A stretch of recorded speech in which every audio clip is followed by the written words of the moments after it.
બિલકુલ, આમ તો ઘણા બધા પરિબળો મહત્વનો ભાગ ભજવે છે, પણ મૂળ મુદ્દાની વાત કરીએ તો subject of interest A central level પર રાખવો જોઈએ અને પસંદગી કરવી જોઈએ. આજે આપણે ખાસ વાત કરવાની છે આઈસીટી એન્જિનિયરિંગ વિશે. તો આઈસીટી એન્જિનિયરિંગ વિશે સરળ ભાષામાં સમજવું છે કે આ કન્સેપ્ટ શું છે.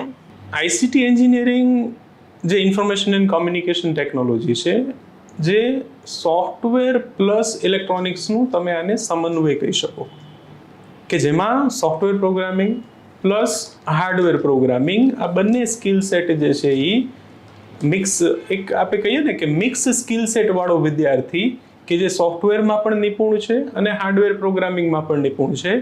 વિદ્યાર્થીઓ પાસે તકની ભાષામાં જો આપણે વાત કરીએ તો કોઈ પણ સોફ્ટવેરની કંપનીમાં વિદ્યાર્થી એપ્લાય કરી શકે, જોબ મેળવી શકે, એ પછી ગવર્મેન્ટ સેક્ટર હોય કે પ્રાઇવેટ સેક્ટર હોય. કોઈ પણ ઇલેક્ટ્રોનિક્સની કંપનીમાં એમ્બેડેડ સિસ્ટમ્સ જે એક એરિયા છે, VLSI ચિપ ડિઝાઇન જે એક એરિયા છે. વાલીઓને વિદ્યાર્થીઓને ખબર હશે કે ગુજરાત ગવર્મેન્ટે 2023માં ચિપ મેન્યુફેક્ચરિંગમાં બહુ મોટું સ્ટેપ લીધું છે. ભારત જે છે એ સમગ્ર વિશ્વમાં 6થું કન્ટ્રી બનવાનું છે કે જે ચિપ મેન્યુફેક્ચરિંગ ચાલુ કરશે. અને લકીલી એની ઓપોર્ચ્યુનિટી જે છે એ ગુજરાતની આસપાસના ગાંધીનગર, સાણંદ, ધોલેરા વિસ્તારોમાં માઇક્રોન જેવી જાયન્ટ કંપનીઝે પોતાના સેટઅપ જે છે એ કરેલા છે.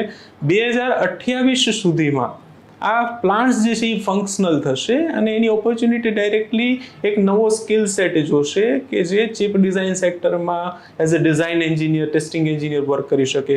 એ ઉપરાંત તમે કન્ઝ્યુમર ઇલેક્ટ્રોનિક્સની કોઈ પણ પ્રોડક્ટ લઈ લો, તમારા ઘરમાં વોશિંગ મશીન હશે, સ્માર્ટ એસી, સ્માર્ટ રેફ્રિજરેટર, અત્યારે દરેક પ્રોડક્ટની સામે આપણે સ્માર્ટ વર્ડ યુઝ કરીએ છીએ. તમે સ્માર્ટ વર્ડ યુઝ કરો છો, દેટ મીન્સ કે એની અંદર તમે પ્રોગ્રામેબલ ડિવાઇસ છે, ઇલેક્ટ્રોનિક્સ છે, જેનું એઝ એન એન્જિનિયર તમારે પ્રોગ્રામિંગ કરવાનું છે. અને ઇટ ઇઝ એક્સપેક્ટેડ કે 2030 સુધીમાં તમે દરેક વ્યક્તિ એટલીસ્ટ 50 સેન્સર સાથે ઘેરાયેલો છે. તો આ જે એક આખું સેન્સર આઈઓટીનું ફિલ્ડ છે, ચિપ ડિઝાઇનનું ફિલ્ડ છે, સોફ્ટવેરનું આખું તમે વેબ ડેવલપમેન્ટ લઈ શકો, મોબાઈલ એપ્લિકેશન ડેવલપમેન્ટ લઈ શકો, તમે સોફ્ટવેર ડેવલપમેન્ટ ઇટ સેલ્ફ લઈ શકો, તમે ક્લાઉડ સાઇડ તમારું સેટઅપ કરી શકો, તમે સિક્યુરિટી સર્વિસીસ લઈ શકો, તમે AI/MLમાં પણ તમારું કરિયર જે છે એ સેટઅપ કરી શકો. તો આઈસીટીની જે બ્રાન્ચ છે એ તમને એક 360 ડિગ્રી ઓપોર્ચ્યુનિટી આપે છે. ઈસરોનું એક નોટિફિકેશન કદાચ જે વિદ્યાર્થી મિત્રો, વાલી મિત્રો જોવા માંગતા હોય તો ઈસરોએ ઇલેક્ટ્રોનિક્સ સેક્ટરમાં એન્જિનિયર્સ, સાયન્ટિસ્ટનું જ્યારે રિક્રુટમેન્ટ નોટિફિકેશન આપ્યું તો ઇલેક્ટ્રોનિક્સ સેક્ટરમાં પણ આઈસીટીના વિદ્યાર્થીઓ એલિજિબલ હતા. જ્યારે સોફ્ટવેર સેક્ટરનું રિક્રુટમેન્ટ આપ્યું, નોટિફિકેશન આપ્યું, તેમાં પણ આઈસીટીના વિદ્યાર્થીઓ એલિજિબલ હતા.